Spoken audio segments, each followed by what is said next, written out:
Saint Elizabeth of Portugal, also known as Saint Isabel of Portugal, was born on July 4th, 1271, in Zaragoza, in the Kingdom of Aragon, modern day Spain. She was the daughter of King Peter III of Aragon and Constantia of Sicily, making her a member of the royal house of Barcelona. Through her mother, she was the granddaughter of Manfred of Sicily and great granddaughter Frederick II, Holy Roman Emperor, thereby connecting her to both Iberian and Hohenstaufen lineages. Named after her great aunt, Saint Elizabeth of Hungary, she was deeply influenced by the example of this earlier royal saint and grew up in an environment shaped by piety, courtly responsibility, and the ecclesiastical politics of 13th century Europe. Her education emphasized devotion, religious discipline, and charitable work, all of which would define her life.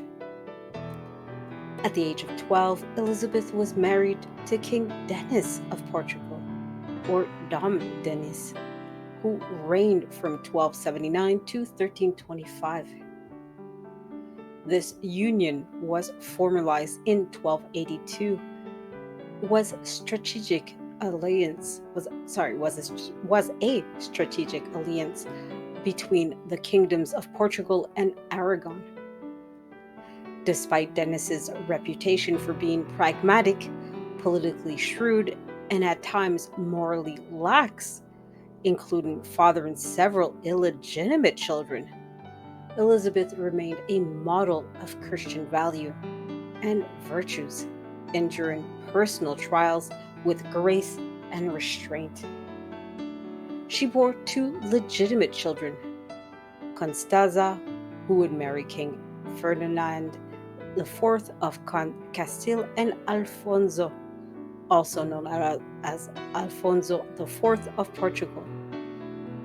Elizabeth was a central figure in maintaining peace within the kingdom, especially during the tense and prolonged conflicts between King Denis and their son Alfonso, who resented his father's favoritism towards his illegitimate offspring. Elizabeth's mediation in 1323 prevented civil war. She rode between the opposing armies at the Battle of Alvalade, confronting both her husband and her son, successfully averting bloodshed. This dramatic intervention was pivotal to her later canonization. Elizabeth was a devout patron of the poor, the sick, and the marginalized. She established hospitals, orphanages, and shelters for pilgrims.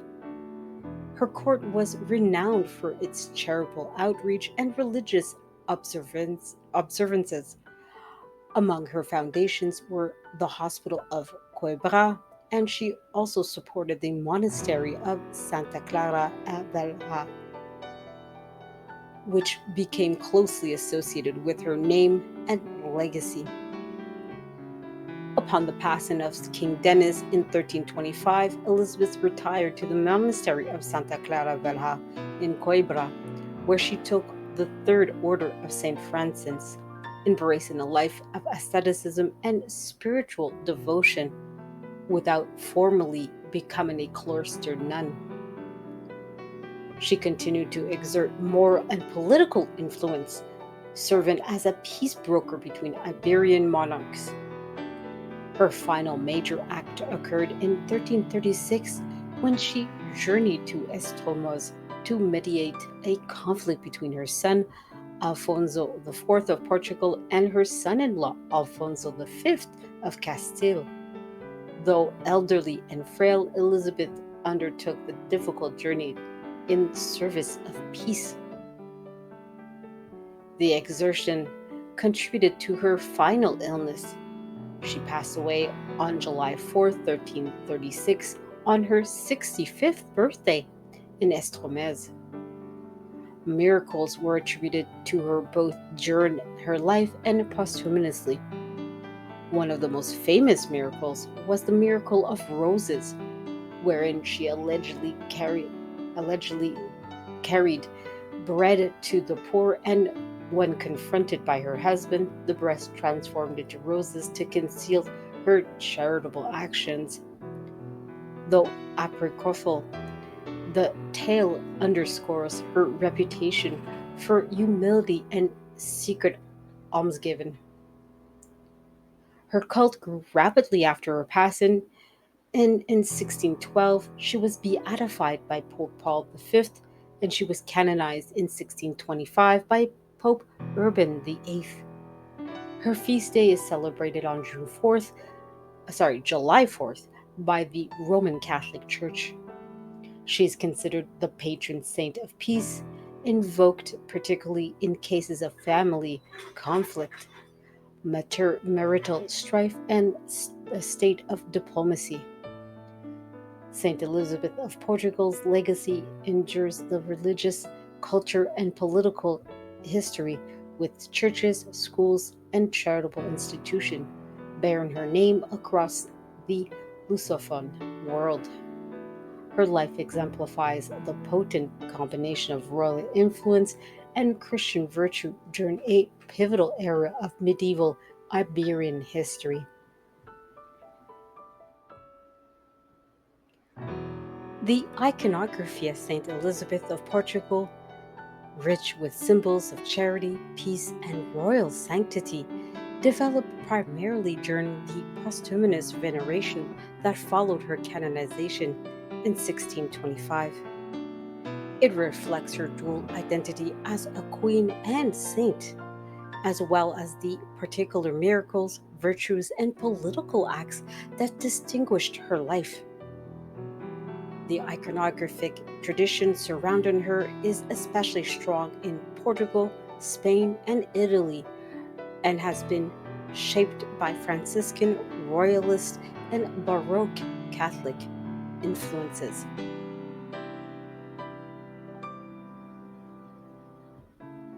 Some of the core iconographic elements include her royal garments and crown.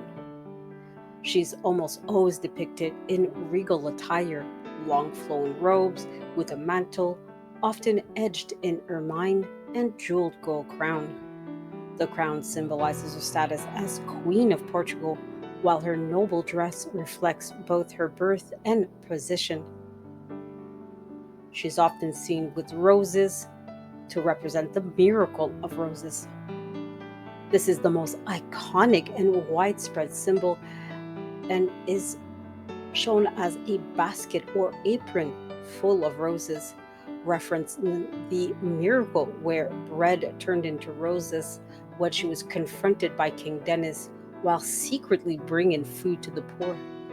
This symbol aligns with her visually with her great aunt, Saint Elizabeth of Hungary, who shares a similar miracle. Yet their iconographies are distinguished by age, setting, and associated courtly symbols. Her iconography also features loaves of bread, sometimes included alongside or instead of roses. Loaves of breads reinforce her charitable work and daily almsgiving. These may be seen as well in baskets or being handed to beggars. She may be seen as well with a scepter or orb, as in some depictions, particularly royal or state sponsored images, she holds a scepter or less commonly an orb, symbolizing her authority and her peaceful use of political power. She is sometimes shown in Franciscan habit or Tertullian robes. After her husband's passing, Elizabeth became a Franciscan tertiary, and in some late depictions, she appears in a brown or gray habit underneath her royal cloak, combines sanctity with her commitment to the Third Order of St. Francis. She's also shown with a dove or olive branch. Less frequently, These items are used to indicate her role as a peacemaker, especially reinforced in her intervention at the Battle of Al-Balad. She may be shown with a book or rosary. A book may represent her education and devotion, while the rosary sign signals her piety and participation in Catholic devotional life. Finally, she may be shown with a beggar or pauper at her side. In these compositions, a poor person, sick child, or cripple are shown in or around her feet, receiving alms, anchoring her image in acts of mercy and public charity. Some important works showing the iconography of Saint Elizabeth of Portugal include Santa Isabel de Portugal by José Gil de Castro from the 19th century, Peru. This is a neoclassical portrait that emphasizes her courtly dignity while integrating the rose miracle in a subtle floral motif. Though from South America, it reflects Iberian devotional influences. There's also the retable of St. Elizabeth, Monastery of Santa Clara a Velha, Coimbra, 14th century. This is a Gothic altarpiece with themes from her life, including her peacemaking and charity. Though the work has deteriorated over time, it is one of the earliest surviving cycles representing her life. There's also the Santa Isabel de Hungría and Santa Isabel de Portugal by Bento Xelho del Silveira, circa 1670, Museo Nacional de Arte Antigua, Lisbon. This is a Baroque comparison of both Saints Elizabeth. The painting highlights their shared iconography of roses and alms, but distinguishes them by attire and setting. Elizabeth of Portugal wears a more Iberian royal costume. Finally, there's the tile panel in the azulejos, Igreja de Santa Isabel, Lisbon in the 18th century. This is a glazed ceramic tile murals depicted episodes such as the Rose Miracle and the mediation between her husband and son. These blue and white panels are a hallmark of Portuguese ecclesiastical art and provide narrative sequences of her legend. Then, of course, there's the visual evaluation and contextual distinctions in her iconography. In medieval depictions, it is focused on dynastic legitimacy and charity in manuscript illuminations and reliquary portraits, while as Baroque imagery emphasized grandeur, miraculous intercessory acts, and courtly sanctity aligned with her counter Reformation ideas of pious monarchy. In modern devotional art, especially Brazilian folk representations, she often appears simplified with emphasis on roses and generosity, sometimes conflated with Saint Elizabeth of Hungary. In some, Saint Elizabeth of Portugal's iconography is multifaceted. It integrates elements of queenly dignity, Franciscan humility, miraculous legends, and political mediation expressed through a variety of artistic forms spanning Gothic, Renaissance, Baroque, Neoclassical, and folk styles. Each visual tradition emphasizes a different aspect of her saintly identity, charity, peace, royalty, or humility, depending on the theological political, and cultural priorities of its time and place. The miracles attributed to Saint Elizabeth of Portugal, born in 1271 and passed away in 1336, span her lifetime and continue posthumously, emphasizing her sanctity through charity, healing, divine intervention, and peacemaking. These miracles, rooted in historical accounts, hagiographies, and canonization records, serve as spiritual testimony to her virtues and divine favor. They are chronicled in various ecclesiastical sources, particularly after her canonization in 1625 by Pope Urban VIII. One such miracle was the miracle of roses, occurring sometime in the early 14th century near Almerim or Coimbra, depending on versions. This transmutation miracle was one that showed while bringing bread concealed to the king in her cloak to the poor during the winter. Queen Elizabeth was confronted by King Denis, who was suspicious of her charitable excess. When he demanded to know what she was carrying, she replied, "Roses, my lord." Upon opening her cloak, the bread had miraculously transformed into a cascade of flowers, roses in particular, despite the season being too cold for flowers overall. This miracle signaled divine approval of her secret charity and underscored her compassion even under royal scrutiny. Another example of her miraculous work is the reconciliation at the Battle of Alvalade in 1323. In Alvalade, near Lisbon, a violent conflict between King Denis and their son Alfonso escalated toward civil war. Elizabeth, despite being retired from court life, rode into the battlefield and placed herself between the armies. Her presence and impassioned appeal led to a sudden cessation of hostilities. Chronicles, Chroniclers noted that the event as divinely inspired as both sides felt an overwhelming change of heart. This miraculous peacemaking and divine intercession was viewed as a way to elevate her as a peace bringer, and it was later included in miracles narratives submitted for her canonization.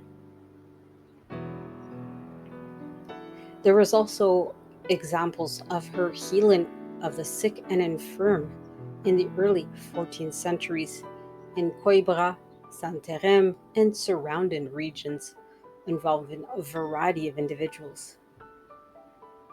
Multiple witnesses testified during her canonization process that Elizabeth cured people afflicted with fevers, blindness, ulcers, and other ailments simply by prayer, touch, or the application of items she had blessed. These healings often took place without medical intervention and were considered inexplicable by contemporary physicians. These physical healings were reinforcing her reputation as a living saint, particularly among the poor and afflicted.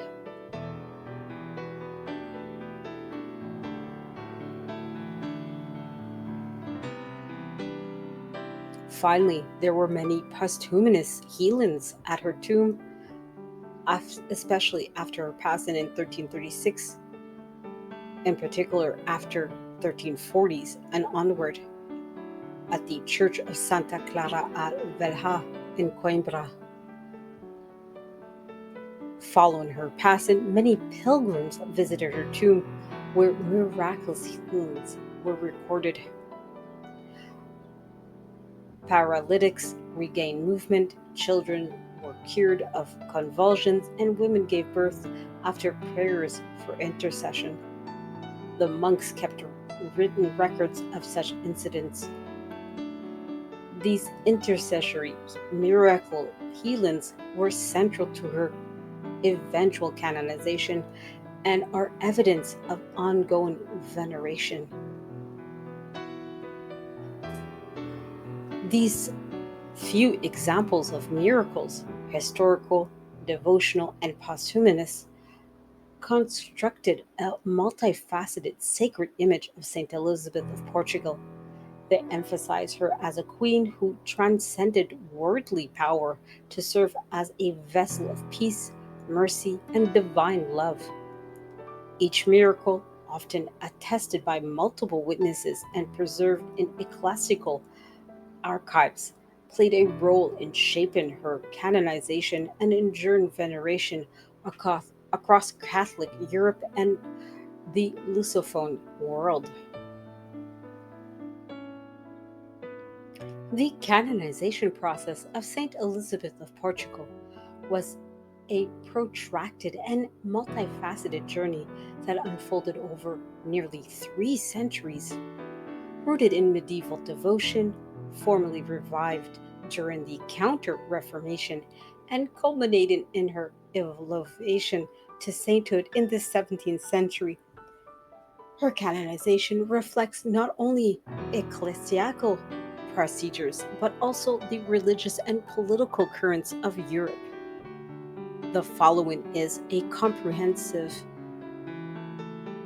and summary account of that process, including the most significant and important dates, figures, as well as events. Following her passing on July 4th, 1336, in Estromes, Elizabeth was buried in the monastery of Santa Clara al Veja in Coimbra. Almost immediately, reports of miraculous healings and answered prayers at her tomb began to circulate among the local populace, pilgrims, and Franciscan observers.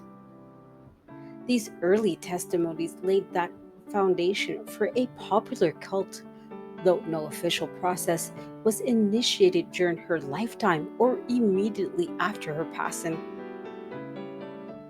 A notable early event occurred in 1385 when King John I of Portugal, founder of the House of Aviz, supported the maintenance of her tomb during the political instability following the 1383 to 1385 crisis, reinforcing her political role as a unifying national figure.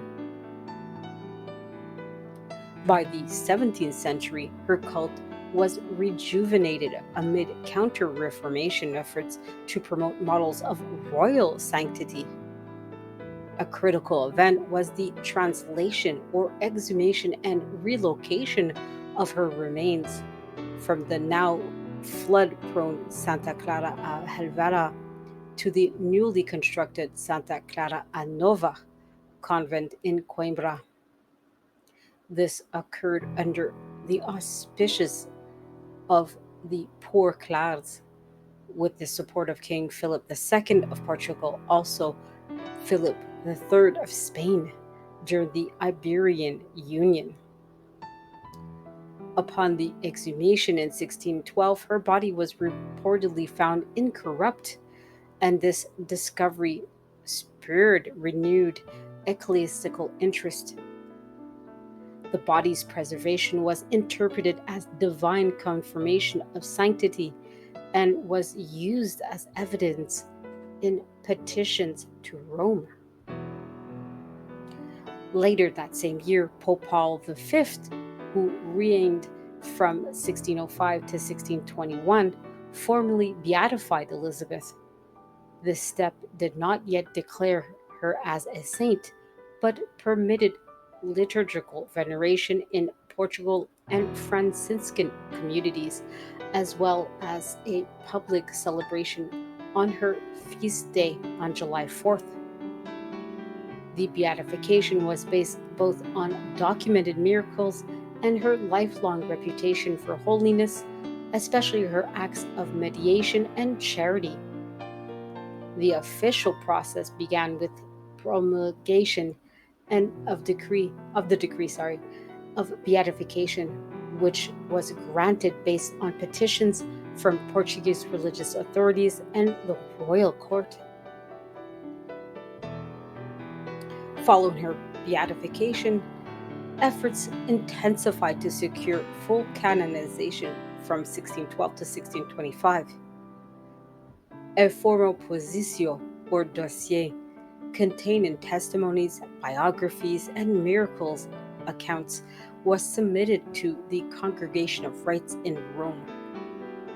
The documentation included verified posthumous miracles at her tomb in Coimbra, eyewitness accounts in her intercession during her lifetime, ecclesiastical reports on the order of sanctity and incorruptibility, as well as records of healings attributed to her relics. The Jesuits and Franciscans played a central role in compilation and promotion of these materials. Their theological framing of Elizabeth as a model of active royal virtue aligned with the Tridentine ideal of saintly monarch. On May 25, 1625, Pope Urban VIII officially canonized Saint Elizabeth of Portugal in Rome. The declaration was made through papal bull, and she was inscribed into the Catalogus Sanctorum, permitting universal veneration within the Roman Catholic Church. This canonization took place during a period of vigorous saint making, intended to counter Protestant criticism and to promote moral exemplars. Elizabeth's image as a queen who practiced humble service, promoted peace, and embraced religious life after widowhood made her an ideal symbol of post Tridentine piety. Her canonization was celebrated in public festivals in Lisbon, Coimbra, and Madrid, symbolizing the enduring ties between Portuguese royalty and Catholic devotion. The Franciscan Order Portuguese monarchs jointly sponsored art, sermons, and publications to disseminate her cult across Europe and Portuguese colonies.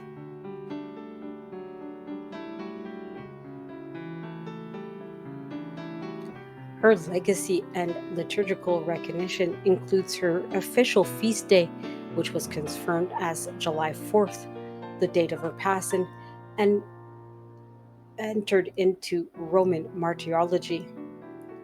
She was granted the title of peacemaker and later recognized as the patroness of peace, queens, and charity. Over time, her name was included in liturgical calendars in Portugal, Brazil, and parts of Spain and Italy. In conclusion, the canonization process of Saint Elizabeth of Portugal was the culmination of centuries of local devotion, formalized ecclesiastical process, and political religious advocacy.